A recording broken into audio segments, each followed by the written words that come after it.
একটা বাঘের বাচ্চাকে বলে না যে তুই বাঘ হ, একটা কুকুরের বাচ্চাকে বলে না যে তুই কুকুর হ, কিন্তু একটা মানুষকে বলে ওরে মানুষ তুই মানুষ হ।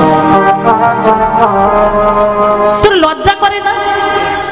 তুই তোর বুড়ি মাকে ওই ঘরের মধ্যে রেখে দিয়েছিস। বললো আমার মা আমার জন্য কি করেছে, আর ওই অন্ধকে খেতে দিয়ে আমার কি হবে? ও কি আমার সংসারে কাজে লাগবে? ও আমার সংসারে কাজ করতে পারবে? তাই তো ওকে ওখানে রেখে দিয়েছি। আর যেই না বলেছে সঙ্গে সঙ্গে ওই বয়স্ক বাবাটা ছেলেটার গালে একটা ঠাস করে চড় মেরেছে। তোর লজ্জা করে না? তোর মা তোর জন্য কি করেছে জানিস? আমার মা আমার জন্য কি করেছে? তোর মা কেন অন্ধ হয়েছে জানিস? কার জন্য হয়েছে? ওরে তোর জন্য তোর মা অন্ধ হয়েছে। তোর জন্য তোর মা আজকে অন্ধ হয়ে ঘুরছে। আর তুই তোর অন্ধ মাকে না খেতে দিয়ে রেখে দিয়েছিস। আমার মা আমার জন্য অন্ধ হয়েছে। হ্যাঁ, তোর জন্য অন্ধ হয়েছে। ছেলেটা ছোটবেলায় খেলতে গিয়ে মা পড়ে গিয়ে দুটো চোখে ওই নুড়ি ঢুকে যায়। ডাক্তার বাড়ি যখন নিয়ে যায়, ডাক্তার বলে মারে তোর ছেলের দুটো চোখ সারা জীবনের মতো নষ্ট হয়ে গেছে, আর চোখে দেখতে পাবে না। মা সেদিন ওই ডাক্তার বাবুর চরণ ধরে বলেছিল যে ডাক্তার, আমি তো পৃথিবীর আলো অনেক দিন দেখেছি, আর আমি দেখতে চাই না। ডাক্তার এক কাজ করবে, আমার ছেলেকে তুমি বলো না, আমার ছেলেকে তুমি কোনো দিনের জন্য বলবে না যে আমার দুটো চোখ আমি আমার ছেলেকে দিয়েছি। এক কাজ করো না ডাক্তার, আমি অনেক দিন পৃথিবীর আলো দেখেছি, আর আমি দেখতে চাই না। আমার এই চোখ দুটো নিয়ে তুমি আমার ছেলেকে দাও, আমার ছেলে এই পৃথিবীর আলো দেখুক, আমি অন্ধ হয়ে থাকি।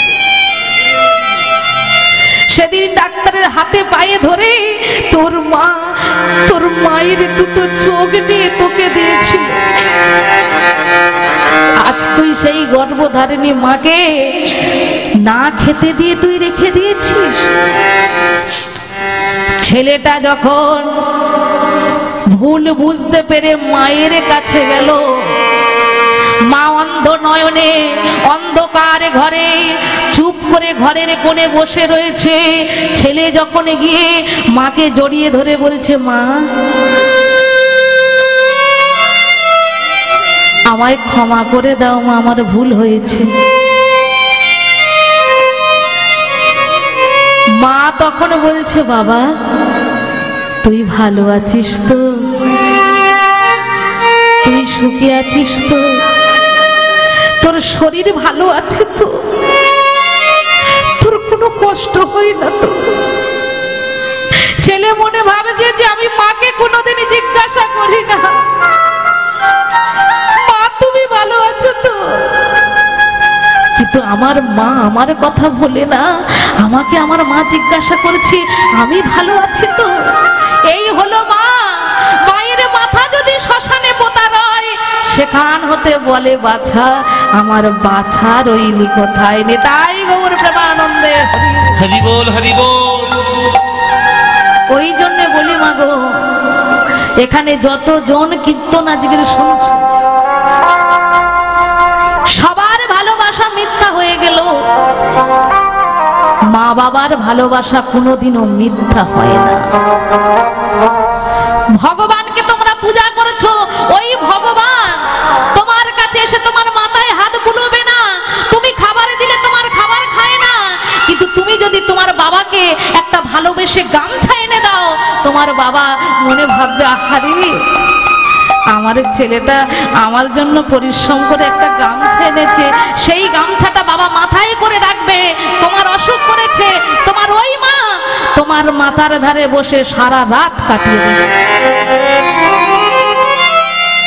ভালোবাসতে যদি হয়, আগে তুমি মা বাবাকে শ্রদ্ধা করো, আগে তুমি মা বাবাকে ভালোবাসো। আর মা বাবাকে যদি যদি ভালোবাসতে পারো ভগবানও তোমায় ভালোবাসবে। আর মা বাবাকে ভালো না বেসে তুমি যদি ভগবানের পূজা করো ভগবান সন্তুষ্ট হবে না। এই যে লাখ লাখ টাকা করে দুর্গা পুজো হচ্ছে, দুর্গা পুজোয় পূজাতে কত টাকা খরচা, তার থেকে বেশি খরচা প্যান্ডেলে। কে কত প্যান্ডেলের কেরামতি দিতে পারে, ভগবানের ঠাকুরের কাছে কত টিকে গেল সেটা দেখে না, কে কত সুন্দর প্যান্ডেল করতে পারে। পুজোর সময় বউকে 4000 টাকা দামি শাড়ি, আর মা ছেঁড়া শাড়ি পরে বসে রয়েছে। ওই মাটির প্রতিমা বলে, ওরে মূর্খ,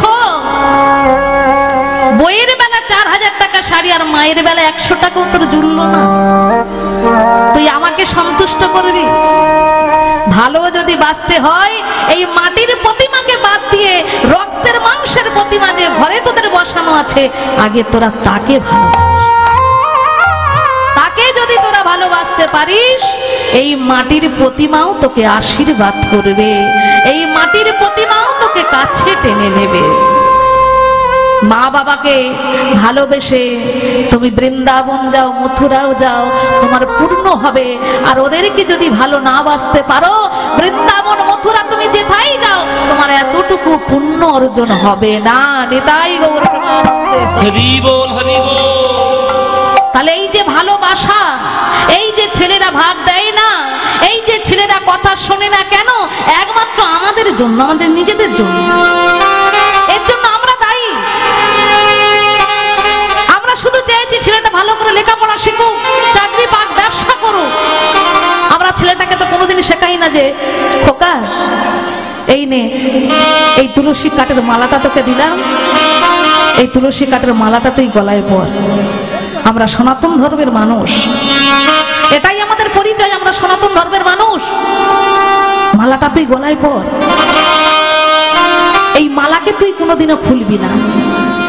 পড়তে যাওয়ার আগে ভগবানকে প্রণাম করবি, সন্ধ্যাবেলায় প্রণাম করবি, স্কুলে যাওয়ার আগে প্রণাম করবি।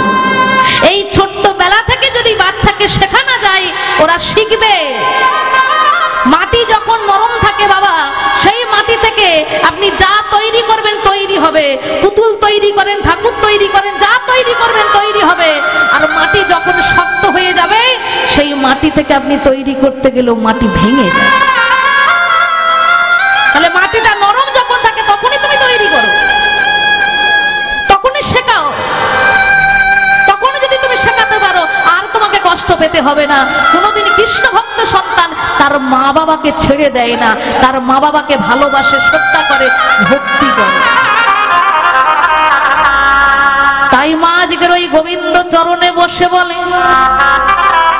ও হে গোবিন্দ, দিতে যদি হয়, দিতে যদি হয় আমাকে এমন একটা সন্তান দিও তার হৃদয় মাঝে যেন ভক্তি থাকে, সে যেন তোমার চরণে জল দিতে পারে। শুধু একটি সন্তান দাও হে ঠাকুর, তোমার সেবার তরে একটি সন্তান দাও হে প্রভু, তোমার সেবার তরে শুধু একটি সন্তান দাও হে প্রভু, তোমার সেবার তরে শুধু একটি সন্তান আমায় দাও হে প্রভু, তোমার সেবার তরে আমায় একটি সন্তান দাও হে প্রভু, তোমার সেবার তরে যেদিন থাকব না আমি এ সংসারে, দয়াল রাগবে তোমায় ধরে। যেদিন থাকব না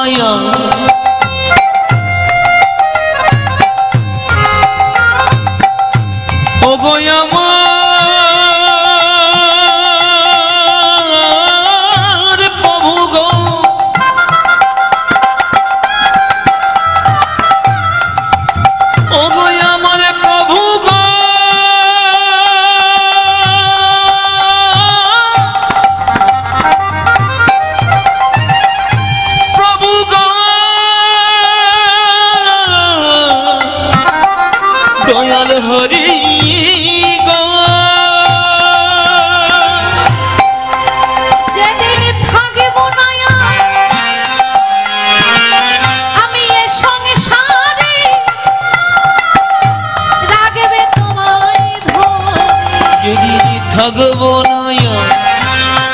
সংসারে জানবে তোমায় ঘরে একটি শোনে দাও হে প্রভু তোমার সেবার তরে একটি সন্তান দাও হে প্রভু তোমার সেবার তরে শুধু একটি সন্তান দাও হে প্রভু তোমার সেবার তরে প্রভু একটি সন্তান দাও হে প্রভু তোমার সেবার তরে।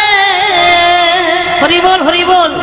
ও মায়েরা, ভগবান কৃপা করে সন্তান দিয়েছে, সেই সন্তানের নাম রেখেছে রাম।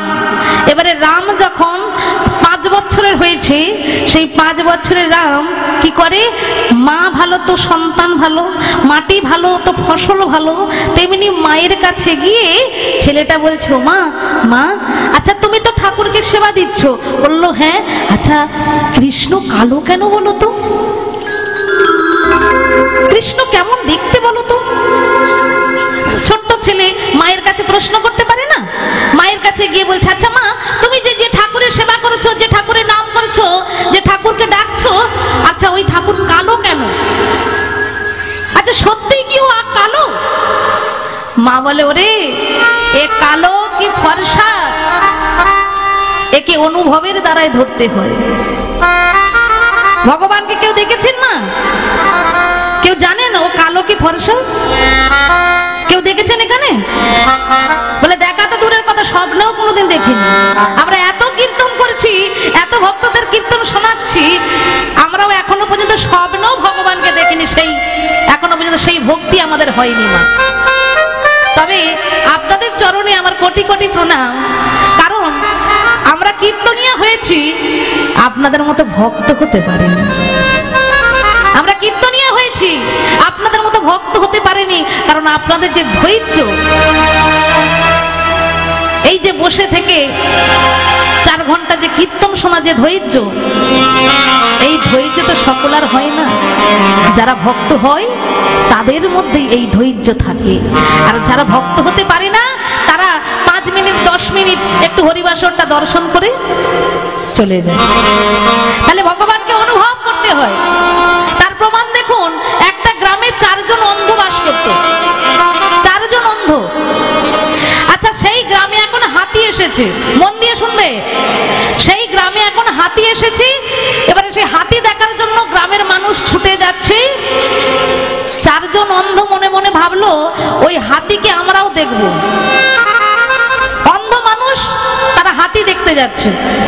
এবারে 4 জন যখন হাতি দেখতে যাচ্ছে, হাতিকে যখন সবার দেখা হয়ে গেছে, সকলেই বলে উঠলো, এই সরে যা সরে যা, ওই 4 জন যে অন্ধ যাচ্ছে ওদেরকে একটু দেখতে দে। ওমা, সেই 4 জনের মধ্যে একজন বলে উঠলো, এই শোন, আমি হাতি দেখেছি, আমি যেভাবে হাতি দেখেছি তোরা সেভাবে দেখিসনি। আরেকজন অন্ধ বলে উঠলো, তাহলে হাতি কেমন দেখতে রে? বলে, হাতি কেমন দেখতে তুই জানিস না? হাতি তো থাম্বার মতো, হাতি তো থাম্বার মতো দেখতে। তাহলে মায়েরা, হাতির কোন জিনিসটা ধরেছে তবে তার থাম্বা মনে হচ্ছে? হ্যাঁ জোরে বলুন। পেট। হরি বল হরি বল। হাতির পা গুলো ধরেছে, আর পা গুলো যখনই ধরেছে তখনই বলছে, আমার মতো হাতি তোরা দেখিসনি। হাতি দেখতে কেমন? হাতি দেখতে থাম্বার মতো। তাহলে সেই অন্ধ মানুষের মনে হলো হাতি থাম্বার মতো। আরেকজন বলে উঠলো, এই হাতি আমি দেখেছি। হাতি কেমন দেখতে জানিস? বলে, কেমন দেখতে? বলে, অজগর সাপের মতো। হাতি দেখতে অজগর সাপের মতো। তাহলে কোন জিনিসটা ধরেছে? সুরটা ধরেছে। আরেকজন বলে হলো, তোরা ভুল দেখেছিস, আমার মতো হাতি তোরা কেউ দেখিসনি। বলে, হাতি কেমন দেখতে? বলে, হাতি ঝাড়ুর মতো দেখতে। জোরে বলো তো। এই তো, বাহ। তাহলে হাতির লেজটা ধরেছে, তার মনে হলো হাতি ঝাড়ুর মতো দেখতে। আরেকজন বলে উঠলো যে আমি দেখেছি হাতি, সঠিক আমিই দেখেছি। বলে, কেমন দেখতে? বলে, হাতি কুলোর মতো দেখতে। বাহ, কি সুন্দর উত্তর দিচ্ছে দেখো। হ্যাঁ, তোরা ফার্স্ট বেঞ্চি ছাত্র, উত্তর তো দিতেই হবে। হরি বল, হরি বল। তাহলে মা, একজন দেখলো থাম্বার মতো, একজন দেখলো ঝাড়ুর মতো, একজন দেখলো সাপের মতো, অজগর সাপের মতো, আর একজন দেখলো কুলোর মতো। তাহলে চারজনের দেখা সমান হলো না। চারজনের দেখা যেমন সমান হলো না, তেমন ভগবানকেও আমরা কেউ কোনোদিন চোখে দেখিনি, শুধু অনুভব করে বলি যে ভগবান দেখতে কালো, ভগবান দেখতে ফর্সা। এগুলো শুধু আমরা কল্পনা করি, আসলে আমরা কিন্তু কেউ দেখিনি ভগবানকে। ওই যে চারজন অন্ধ কল্পনা করছে হাতি থাম্বার মতো। তা মা বলছি, ওরে খোকা, ভগবানকে কেমন দেখতে, ওকে যদি মন দিয়ে ডাকিস, ও যদি কৃপা করে তোকে দেখা দেয়, তাহলেই ও দেখা তোকে দেবে। ওকে ডাকার মতো ডাকতে হবে। তাই এবার ওই ছোট্ট রাম সকল ছেলেদেরকে নিয়ে ওই নদীর ঘাটে খেলতে যায়। নদীর ঘাটে যখন খেলতে যায় মাগো, রাস্তায় যদি দাদু ঠাকুমা কারোর সঙ্গে দেখা হয়, তারা যদি বলে, এই রাম তুই কোথায় যাচ্ছিস? ও দাদু আমি খেলতে যাচ্ছি। ওই তুই খেলতে যাচ্ছিস, তুই হরিনাম করবি না? হরিনাম করব। আমি যদি হরিনাম করি, তোমরা আমার সঙ্গে করবে তো? বললো, তুই যদি হরিনাম করতে পারিস, আমরাও তোর সঙ্গে হরিনাম করব। মধুমাকা হরিনামে বলো না, সুধামাকা কৃষ্ণ নামে বলো না,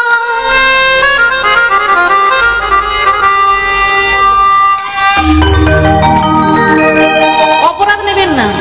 আমি সেবার ব্যবস্থা আছে, অবশ্যই বলবো।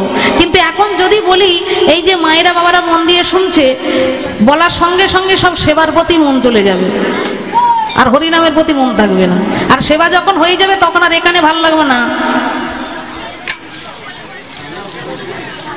অবশ্যই মায়েরা জানে যে সেবার ব্যবস্থা আছে, তবে আর একটুখানি কাটিয়ে দিয়ে সেবার ব্যবস্থা চালু হয়ে যাবে। নিতাই গৌর প্রেমানন্দে হরি বল, হরি বল, হরি বল।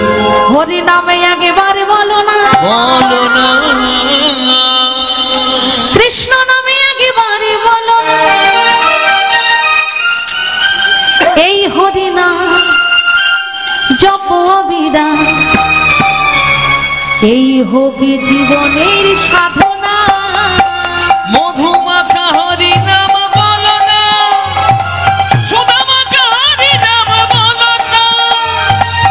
এই হরি নাম জপয় বিরাম, এই নামে জীবনের বাসনা। আমরা নামের সঙ্গে সবাই মিলে হাতে তালি দিয়ে বলবো, সবাই তালি দিয়ে। হরি বল, হরি বল।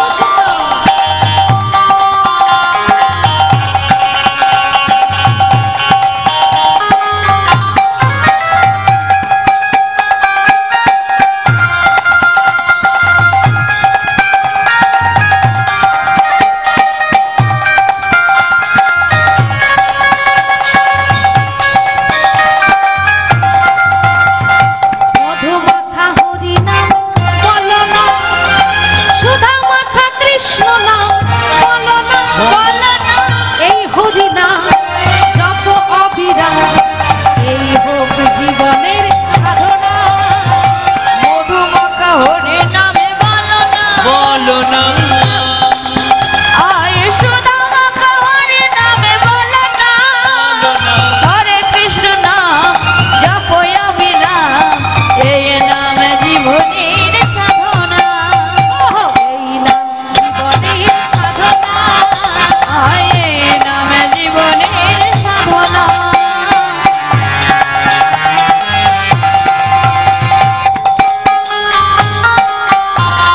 উলুধ্বনি কই?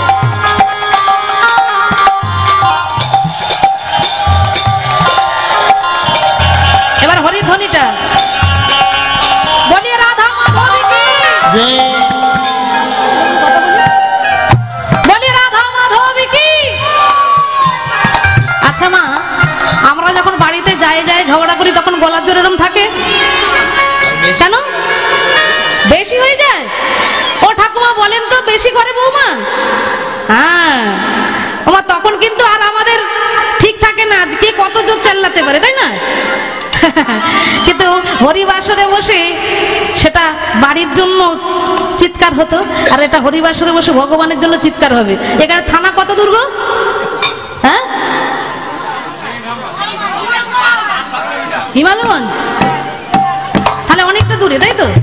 আচ্ছা, এমন হরিধ্বনি করবেন জানে এপার থেকে ওপারে চলে যায় আওয়াজটা, তেমন করা যাবে তো? বলি রাধা মাধব কি জয়। ওহ, দেখেছেন নিশ্চয়ই চলে গেছে। বলি রাধা রানী কি জয়। মধুমাখা হরি নামে বলো না, রাধামাখা কৃষ্ণ নামে বলো না, এই হরি নাম যত অভিরাম, এই হোক জীবনের সাধনা। মধুমাখা হরি নামে বলো না, বলো না, সুধামাখা হরি নামে বলো না, বলো না, হরে কৃষ্ণ নাম জপয় বিরাম, এই নামে জীবনের সাধনা। বল হরি বল।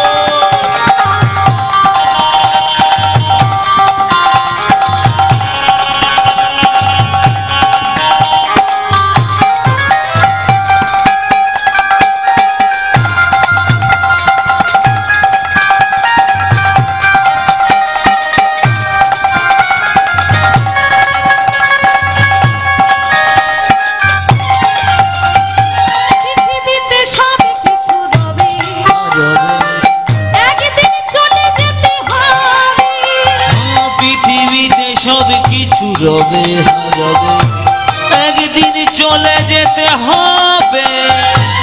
বাবা, এই যে এত জায়গা কিনলাম, এত সুন্দর বাড়ি করেছি, পাথর বসানো, এত ব্যাংকে টাকা রেখেছি, নিশ্চয়ই মারা গেলে ছেলে মেয়েরা দিয়ে দেবে, দেবে না? হ্যাঁ, তাহলে এত বাড়ি করলাম, এত গাড়ি করলাম, এত জায়গা কিনলাম, কিন্তু যাওয়ার সময় এতটুকু জিনিস কেউ দেবে না। তাই কি বলে, পৃথিবীতে সবে কিছু রবে, হারাবে, যা যা করেছি বাড়ি গাড়ি জায়গা জমি সবই কিন্তু রয়ে যাবে, কিন্তু আমরা থাকবো না। কেমন বিধাতার নিয়ম দেখুন, সবকিছু যা যা করেছি সব রয়ে যাবে, কিন্তু আমরা একদিন চলে যাব। পৃথিবীতে সবে কিছু রবে, একদিন চলে যেতে হবে। পৃথিবীতে সব কিছু রবে হারাবে, একদিন চলে যেতে হবে। টাকা করি পাহাড়ি গাড়ি, আরে টাকা করি গাড়ি বাড়ি,